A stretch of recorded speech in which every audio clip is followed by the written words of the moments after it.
உடனே அந்த மாதிரி படிக்க வைக்கிறதுல படிப்புன்னா உயிரை கொடுத்து ஹெல்ப் பண்ணுவார். அதான் அந்த மாதிரி இதுங்க.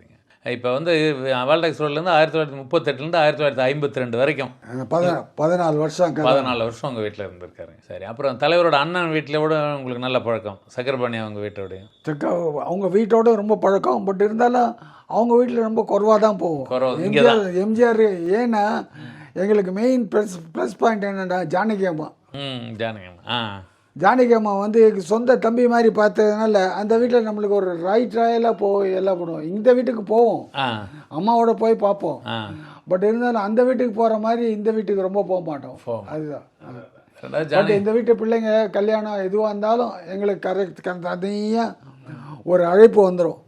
அந்த அழைப்பில் கம்பல்சரியாக போய் எல்லா கல்யாணத்தையும் அட்டன் பண்ணிவிட்டு நாங்கள் வந்துடுவோம். இப்போ இதே வேல்டெக்ஸ் ரோட் பக்கத்தில் இருக்கிற முருகன் தேட்டர் ஓனரை இப்போ சென்ற பதிவில் நாங்கள் பார்த்தோம்.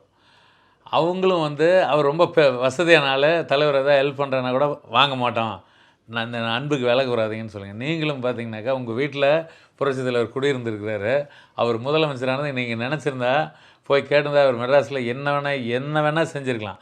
ஆனால் அந்த நீங்கள் எப்படி இருந்தீங்களோ அதே நிலையில் அந்த உண்மையான இதோட எளிமையோடு இருந்ததுங்கிறது அது எப்படின்னு இப்போ எங்களுக்கு இந்த பார்க்குறவங்களுக்கெல்லாம் ஒரு ஆச்சரியம்.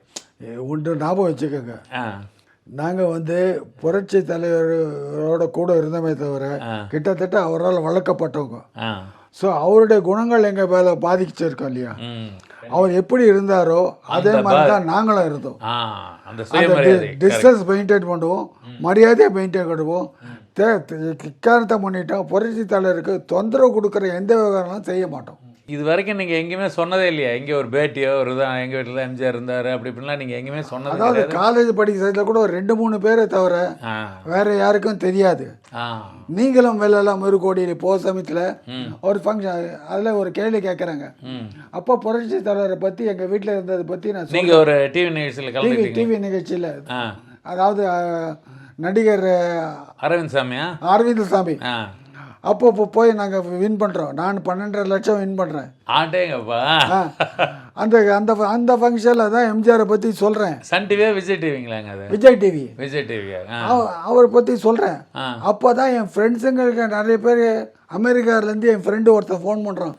டேய், இத்தனை வருஷமாக நம்ம ஃப்ரெண்டாக இருந்தோம்டா, ஒரு நாள் கூட சொன்னது இல்லையா? நான் சொன்னேன், இதில் சொல்கிறதுக்கு என்ன இருக்கேன்னு எனக்கு ஒன்றும் புரியல.